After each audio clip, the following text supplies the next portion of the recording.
Hello. কি ব্যাপার, এত দেরি হলো আজকে ফোন ধরতে? আহা, সকালে ঘুম থেকে উঠতে একটু দেরি হয়ে গেল। আর একটু দেরি হলেই নাটক শুরু করে দাও তুমি একদম। আমি তো ভাবলাম আমায় ভুলেই গেছো। নাটক নয় ম্যাডাম, চিন্তা। ভবিষ্যতে স্ত্রী ফোন না ধরলে চিন্তা হবেই, সেটাই তো স্বাভাবিক। ওহো, ভবিষ্যতে স্ত্রী? কে বললো? আমি বললাম। আপত্তি আছে নাকি? আপত্তি নেই, তবে এত আত্মবিশ্বাস কোথা থেকে আসে তোমার? কারণ আমি জানি তুমি আমাকে খুব ভালোবাসো। কে বললো? তোমার চোখ। ফোনে কথা বলছি, চোখ দেখলি কোথায়? এই যা, ধরা পড়ে গেলাম। কলেজ যাওয়ার পথে তোমার সঙ্গে দেখা করে যাব ভাবছি। অনেকদিন হয়ে গেল, দুজনের কথা হয় না সামনাসামনি। বেশ কয়েকদিন ধরে অবশ্য আমিও এই কথাটাই ভাবছিলাম। তোমার সঙ্গে অনেকদিন হলো দেখা হয় না। মা, আমি একটু বেরোবো। আজকে অর্ণবের সঙ্গে দেখা করতে যাচ্ছি। অর্ণব? অর্ণব কে বলতো? তোমাকে বলেছিলাম না, অর্ণব। আমরা একই সঙ্গে পড়ি, একই কলেজে। আচ্ছা, হ্যাঁ, মনে পড়েছে। অর্ণবের তোর সঙ্গে একটা প্রেমের সম্পর্ক চলছে, তাই না? কিন্তু এভাবে চলবে কতদিন? একদিন আমাদের বাড়িতে ডাক, আমি আর তোর বাবা ওর সঙ্গে কথা বলি। দরকার হলে ওর বাড়িতেও যাব আমরা কথা বলতে। আমাদের তো তোর পছন্দের উপরে পূর্ণ ভরসা রয়েছে। আমাদের তরফ থেকে কোনো আপত্তি নেই। ঠিক আছে মা, আজকে আমি অর্ণবকে বলবো যে তুমি ওর সঙ্গে দেখা করতে চাও। থ্যাংক ইউ মা, থ্যাংক ইউ সো মাচ। অবশেষে দেখা হলো আমাদের। ফোনে কথা বলে তো আর মন ভরেই না। আজ কিন্তু তোমাকে অনেক সুন্দর লাগছে, সেটা বলতেই হবে। ধন্যবাদ। আর তবে এই ডায়লগটা তুমি এর আগেও বলেছো। কারণ সত্যিটা বদলায়নি। তুমি আগেও যেমন সুন্দর ছিলে, এখনো ঠিক তেমনই সুন্দর আছো। আচ্ছা, সত্যি বলছো নাকি আমার মন রাখতে বলছো? কিন্তু এভাবে বাইরে বাইরে আর কতদিন দেখা করবে? আমাদের ব্যাপারটা বাড়িতে বলে দিলেই তো পারো। আমার মা কিন্তু সবই জানে। এই তো এখানে আসার আগেই মায়ের সঙ্গে কথা হলো। মায়ের কিন্তু আমাদের সম্পর্ক নিয়ে কোনো আপত্তি নেই। আর মা রাজি মানে তো বাবাও রাজি। বাহ, সেটা তো খুব ভালো কথা। আমার মাও আমাদের ব্যাপারে জানে, কিন্তু সামনাসামনি কখনো মা বাবার সঙ্গে বসে আলাপ করা হয়নি। ঠিক আছে, তোমাকে একদিন আমার বাড়িতে নিয়ে যাব। সেদিনই মনে করো পাকা কথা হয়েই যাবে।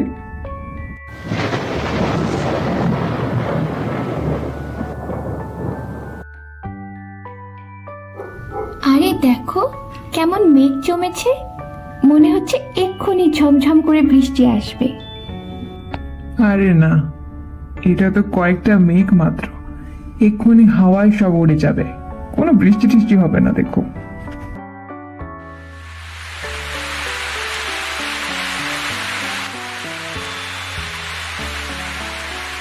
এই যে তোমার কয়েকটা মেঘ। আচ্ছা ঠিক আছে, চলো তাড়াতাড়ি চলো এরপর। আচ্ছা আচ্ছা, মানছি বাবা, আমি ভুলছিলাম। এবার চলো ওই দোকানটার নিচে গিয়ে দাঁড়াই, না হলে এই বৃষ্টিতে ভিজে আবার অসুস্থ হয়ে পড়বো আমরা। আচ্ছা ঠিক আছে, চলো তাড়াতাড়ি চলো, এরপর বেশি ভিজলে আবার ঠান্ডা লেগে যাবে।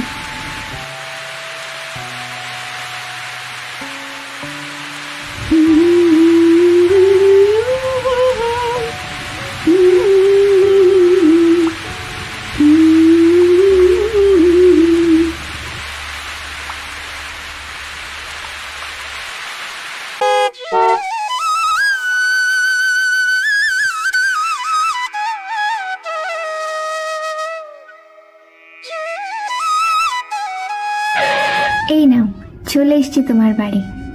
আজকে আর ভেতরে যাব না, তুমি যাও, অন্য কোনো দিন আসবো। একটা কথা বলবো, কিন্তু রাগ করবে না বলো? আগামী রবিবার আমি মাছ ধরতে যাব ভাবছি। সেটা খুব ভালো কথা, কিন্তু কোথায় যাবে?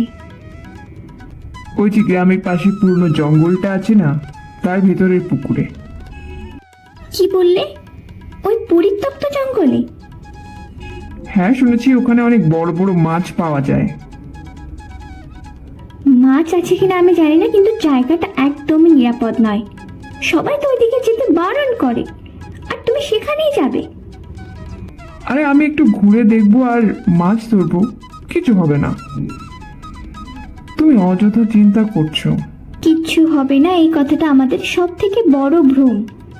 আচ্ছা, যেখানে সবাই যেতে নিষেধ করে, নিশ্চয়ই তার জন্য কোনো কারণ রয়েছে। আমি সাবধানে থাকবো। নির্জন জঙ্গলে একা যেতে চাইছো, আর আমি চিন্তা করবো না? আর একা যাওয়ার কি দরকার, কারোর সঙ্গে যাও।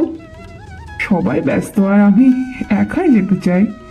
তুমি তো আমার ব্যক্তিগত নিরাপত্তা কর্মকর্তা হয়ে গেছো দেখছি। মজা করো না, আমি সিরিয়াস। আমিও সিরিয়াস, অনেকদিন ধরেই যাওয়ার ইচ্ছা আছে। ইচ্ছে থাকলেই সব করা যায় না। তাহলে কি করব? অন্য কোথাও মাছ ধরতে যাও। কিন্তু ওই জায়গার প্রতি আমার কৌতূহল আছে। কৌতূহল আর ঝুঁকি এক জিনিস নয়। আচ্ছা, যদি আমি যাওয়ার আগে সবার কাছে বলে যাই যে আমি কোথায় যাচ্ছি, আর ফোন পুরো চার্জ করে রাখি, আর দিনের বেলা যাই? তবু আমি স্বস্তি পাচ্ছি না। বুঝতে পারছি, কিন্তু আমি সত্যি যেতে চাই। শোনো, আমি তোমাকে আটকাতে পারবো না বুঝতে পারছি, কিন্তু কিছু শর্ত আছে। প্রথমত, একা না যাওয়ার চেষ্টা করবে। দ্বিতীয়ত, কারোর কাছে বলে যাবে কোথায় যাচ্ছ। আর তৃতীয়ত, ফোন চালু রাখবে এবং মাঝে মধ্যে খবর দেবে। আর যদি আবহাওয়া খারাপ থাকে বা জঙ্গলটা বেশি ঝুঁকিপূর্ণ মনে হয়, তবে সঙ্গে সঙ্গে ফিরে আসবে। কথা দাও? ঠিক আছে ম্যাডাম, ঠিক আছে, কথা দিলাম। পরদিন অর্ণব চলে যায় জঙ্গলে, কিন্তু সেই গভীর জঙ্গলের পথে এক রহস্যময়ী নারীর নজর পড়ে অর্ণবের দিকে।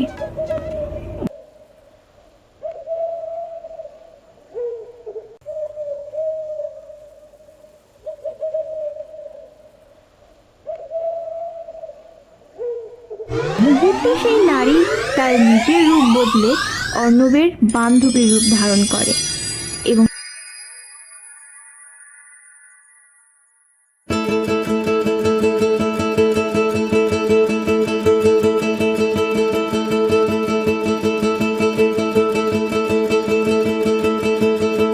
এবং সে অর্ণবকে দূর থেকে ফলো করতে থাকে। একা একা মাছ ধরতে কি ভালো লাগে কারোর?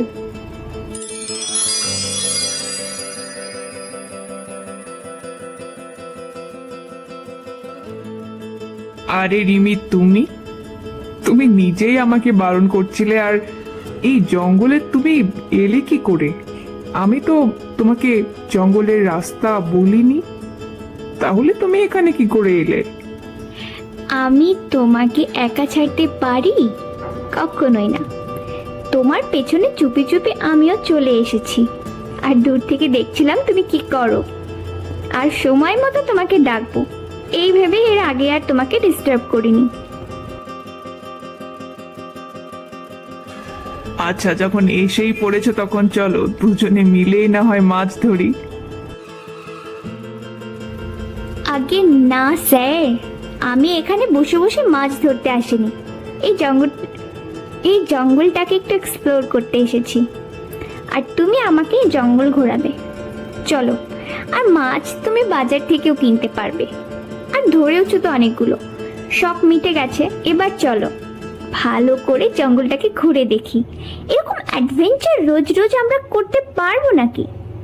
চলেই যখন এসেছি তখন জঙ্গলটাকে ভালো করে ঘুরে দেখে তবেই আমি ফিরবো। তুমি যখন জেদ করছো তখন তোমাকে নিয়ে যেতেই হবে। তোমার কথা তো আমি আর ফেলতে পারি না। ঠিক আছে, চলো ঘুরে দেখি।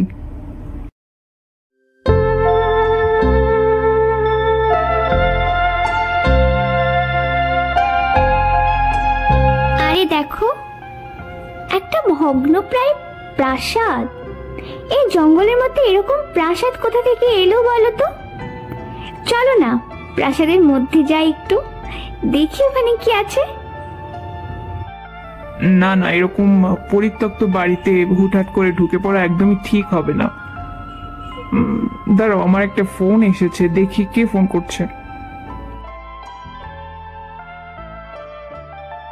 এ কি, রিমি ফোন করছে, কিন্তু ও তো আমার সামনেই দাঁড়িয়ে রয়েছে।